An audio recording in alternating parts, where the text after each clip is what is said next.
तुम्हारी गली में अगर कोई शिया रहता है, तुम्हारी गली में अगर कोई वहाबी रहता है, तुम्हारी गली में अगर कोई देवबंदी रहता है या कोई गैर मुस्लिम रहता है, उसका हिसाब वो खुद देगा। सुनो, अगर रोटी ना मिलने की वजह से रात को भूखा सो गया, ऐ बंदे, उसका हिसाब तुझे देना पड़े। सहने हरम में मेरे करीम आका बैठे हुए हैं, इतने में एक यहूदी माँ का यहूदी बच्चा आया जिसका दिल रो रहा था। मुस्कुराते चेहरे के साथ कहने लगा, ऐ मोहम्मद सल्लल्लाहु अलैहि वसल्लम। वो यहूदी था ना, उसे बोलने की तमीज नहीं थी। ऐ मोहम्मद सल्लल्लाहु अलैहि वसल्लम, तेरे दरवाजे पर एक सवाली बनकर आया हूँ, भिखारी बनकर आया हूँ, खैरात मांगने आया हूँ। हम गरीब लोग हैं, सुबह को खाते हैं, शाम के लिए नहीं होती, शाम को खाते हैं, सुबह के लिए नहीं होती। मेरी माँ का एक ही लिबास था, आज वो भी फट गया, जगह जगह से जिस्म झलक रहा है। मेरी माँ घर में बेलिबास बैठी है। मैं अपने मालदार चाचा के घर गया माँ के लिए लिबास लेने, उसने धक्के देकर मुझे घर से बाहर निकाल दिया। ऐ मुसलमानों के नबी,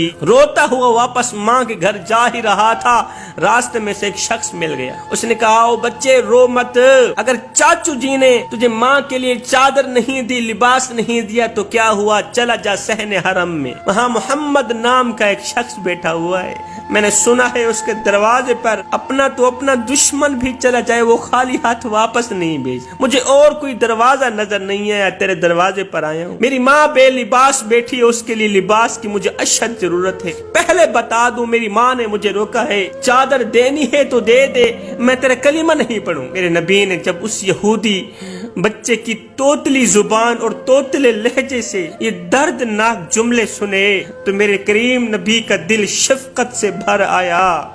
मेरे करीम नबी ने जब सुना कि इसकी माँ बेलिबास बैठी है, उसको इस वक्त लिबास की अशद जरूरत है, ओ जवानो, मेरे करीम नबी ने ये नहीं फरमाया, ओ यहूदी माँ के यहूदी बच्चे यहाँ से दफे हो जा, दफे हो जा।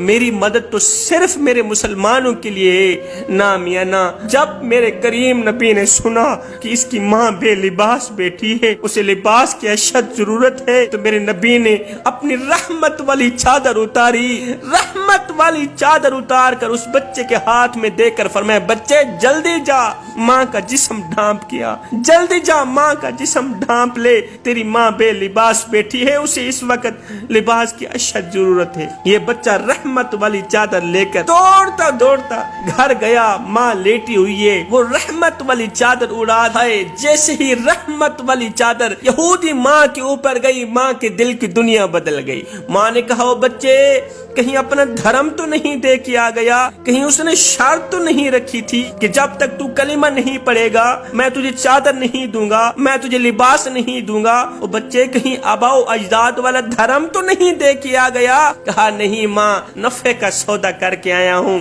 चादर भी लेके आ गया हूँ, धर्म भी बचा के आ गया हूँ। मैंने उसे पहले बता दिया था, चादर देनी है तो दे दे, नहीं तो तेरा कलिमा नहीं पढ़ूंगा, नहीं तो तेरा कलिमा नहीं पढ़ूंगा। ये सुनकर माँ की आंखें छम छम बरसने लगी। माँ रो कर कहने लगी, ओ मेरे बेटे, तू सगे चाचा के घर गया था लिबास लेने, उसने तुझे धक्के देकर घर से बाहर निकाल दिया।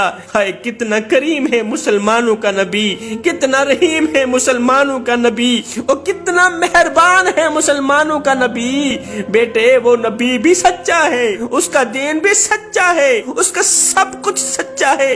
बेटे, उस नबी के दीन को मानना चाहिए, इसलिए कि जो नबी गैरों का इतना ख्याल रखता है, वो नबी अपनों का कितना ख्याल रख। मेरे नबी ने उस यहूदी बच्चे को रहमत वाली चादर देकर उम्मत के जवानों को सबक दिया, जवानों, तुम्हारी गली में अगर कोई शिया रहता है, तुम्हारी गली में अगर कोई वहाबी रहता है, तुम्हारी गली में अगर कोई देवबंदी रहता है या कोई गैर मुस्लिम रहता है, उसका हिसाब वो खुद देगा। सुनो, अगर रोटी ना मिलने की वजह से रात को भूखा सो गया, ऐ बंदे, उसका हिसाब तुझे देना पड़ेगा।